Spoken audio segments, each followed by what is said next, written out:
Jesus said, "For the kingdom of heaven is like a landowner who went out early in the morning to hire laborers for his vineyard.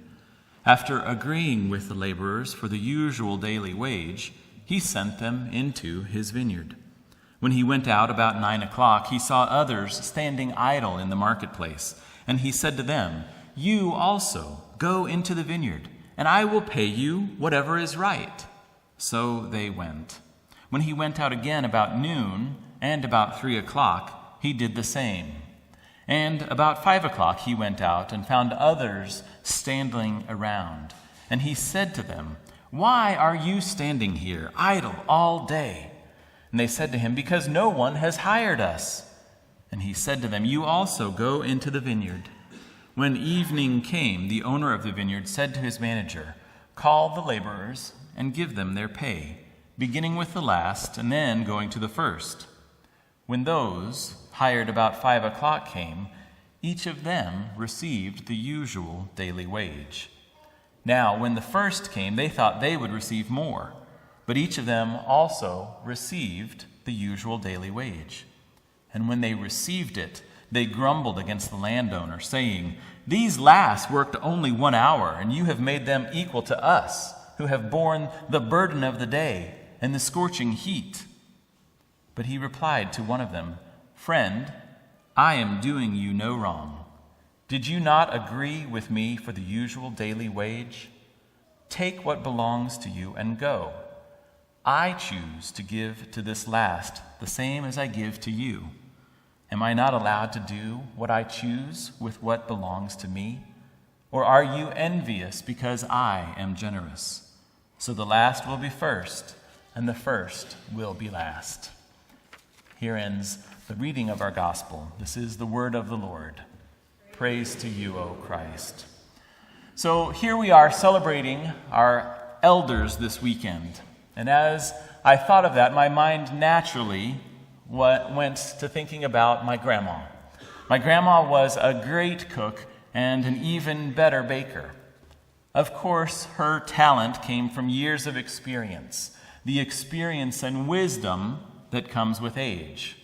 She made the best cinnamon rolls. She also made really great dinner rolls and cookies, but we always asked for Grandma's cinnamon rolls. Like so many of her age, she didn't really bake with a recipe, but it was by touch. In making her dough, she could determine by the feel of it if it needed a little more flour or baking soda or whatever. And she just threw that little pinch more in or whatever it was. Now, of course, this frustrated my mom and my aunts completely because they wanted to learn how to make Grandma's cinnamon rolls. They went so far one time even to dig all the ingredients back out of the mixing bowl to measure them to try to come up with a recipe. Now, as you can imagine, that didn't work. But Grandma always made sure to have some sort of baked good for us when she was around. And when she came to our house, one of the first things she usually did was to bake her cinnamon rolls. She not only made these cinnamon rolls that we all craved so much, but she would tailor them to each of our individual likings. She would make one pan of cinnamon rolls with pecans but without raisins because that's how my brother liked them. And she would make another pan of cinnamon rolls without pecans or raisins because I didn't like any of those things then. Of course, that was silly. Now I love them. And then, of course, she made the rest of the batch with pecans and raisins because that's how everyone else liked them. This was but one expression of Grandma's love for us and her generosity with her life and with how she did everything. Today we hear of God's generosity, and it seems to stick in our craw. We so quickly identify with the first group of workers that we forget about other factors. We get caught up in looking at the justice and the fairness of it. But the thing is, there's a vast difference between looking at life in terms of justice and looking at it in terms of generosity. If my grandma had been just and impartial, she would have simply made one batch of cinnamon rolls as efficiently as possible. But she was generous and loving and caring, and she went to the extra effort of making sure that each of us had those that we liked. To understand the difference between justice and generosity a little bit further, we can go back to the very beginning of time, to creation, and ask the question, how did any of us come to be here in the first place? Is it because of justice? No, not really. It's because of God's great and glorious generosity. In the beginning, God created. This was not to get something for God's self, but to give something of God's self. So in other words, bottomless generosity is the source out of which all creation comes. And because of that generosity, none of us can claim that we have earned this existence of ours. What did you do to be born? Absolutely nothing, right? Each one of us was given the gift of life. If you look deeply enough, all birth is a prize. It is receiving something that is not deserved, but has been given to us. Now, this past Wednesday, we had a joint confirmation event with the other ELCA Lutheran churches here in town at City Park, and the lesson was on baptism. Pastor Hans was the preacher for our time of worship, and he reminded everyone that we are made in God's image, that on the sixth day of creation, when humans were made, God said not only that it was good, but that it was very good. He went on to explain that God does not make junk, although I beg to differ in regards to mosquitoes, because I'm pretty sure that's junk. But again, I don't know God's plan, so I'll leave it at that. Anyhow, each and every one of us is a beautiful work of art, and God has generously given us the gift of life. God has given us the gift of who we are, with specific talents and skills and abilities. And these improve with time as we use them and share them with others. When Pablo Casals was 82 years old, he is a famous cellist, his friends asked him why he practiced 4 and 5 hours a day. And at 82, he replied, "Because I think I'm getting better." Like many other people, Casals teaches us how to age well and to live life to the fullest, to find meaning and purpose and passion, and to care for others as well as for ourselves throughout the whole span of our lives. He reminds us to focus on what we are able to do with what we have been given, and to do it well, no matter how old we are. Now, the surest way to experience a life of misery is to start comparing ourselves to others. Misery pours in when we cast aside this thought that our existence is a gift. When we forget that, it's so easy to realize, to no longer find joy in all the aspects of our lives. Instead, we focus on comparing what we have versus what others have. This reminds me of an episode from the TV show Friends. Now, y'all may know, or will soon find out, that I'm a big Friends fanatic. For those of you who don't know Friends, it's about 6 20 and 30-somethings and all the comings and goings of their life. They live in New York City and have all sorts of adventures. Now, 2 of the main characters, Monica and Chandler, eventually get married, and they go on their honeymoon. Everywhere they go, they end up being immediately behind another newlywed couple. This other couple gets all of these freebies and upgrades that we typically think are given to newlyweds. They got the first-class airplane seats. They got the honeymoon suite at the hotel resort. They got free meals, and the list went on and on and on.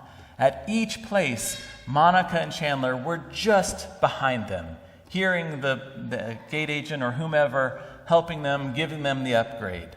And so they are yet again stuck behind this couple, hearing that this other couple is getting a freebie, and they just blow up. They can't contain it any longer. They go off saying and explaining what all they have done and said when they haven't gotten any of these freebies and none of these upgrades. Now, the other couple, good-naturedly, says they don't need the freebies to be happy. They have their love for one another, and that's all great and glorious. So at that, Monica and Chandler look at each other rather sheepishly and almost ashamedly, and then they jointly say, "We need the free stuff." Monica and Chandler are unable to enjoy their honeymoon because they continually are comparing themselves to the other couple. Their whole experience was miserable because of that comparison. If the other couple hadn't been right in front of them all those times, Monica and Chandler would have enjoyed everything as it was without all the free stuff. But that's what comparison does. It robs us of seeing the beauty and the joy and the gifts in all of the experiences that we already have. The first shift vineyard workers in the parable don't find joy in the fact that they found work that day, that they received a day's wage, which was enough to feed their families. They got caught up in comparing themselves to the other workers. And in this comparison, much is lost. Comparison is the thief of joy. And this goes much further than just about a salary for a day of work in the vineyard. As I said, we're celebrating our elders this weekend. Now, as we've been preparing for this, I've had a lot of people ask me, how do we define elder?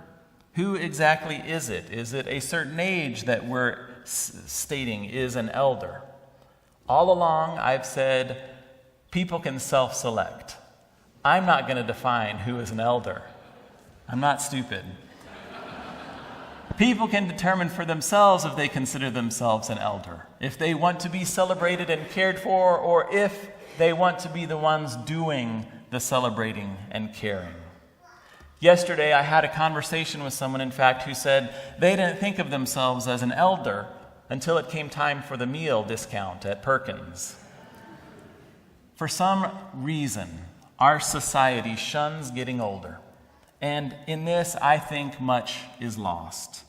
When we start comparing ourselves to the young, or even the younger version of ourselves, we lose the joy that comes with experience and wisdom. Growing older is something completely and utterly out of our control. It is something each and every one of us do every second that we breathe. And yet, like birth, it is a gift. The very young are beyond excited to get another year older on their birthdays. Then we attain an age when we look forward to a specific age for a specific reason, like turning 16 to get a driver's license, or 18 to be able to vote, or 21 for obvious reasons. Then our age becomes just another matter-of-fact thing, just another day, no big deal. And I admit that I have expressed each of these attitudes. But now, age is a state of mind and a perspective. I have two older brothers, one of which is 10 years older than me. Now, those of you who are older, cut me a little slack here. Don't get too persnickety.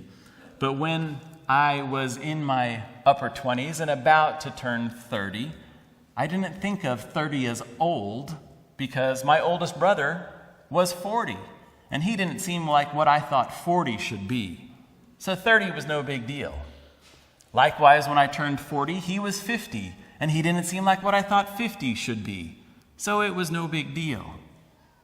So what I deduce from this is that our age doesn't matter as long as we continue to grow, as long as we continue to learn new things and to experience the joy of God's love for us that is found in Christ and the joy that's found in our relationships with one another. Jesus tells this parable as a reminder of the absolute gift of generosity that does not demand any response.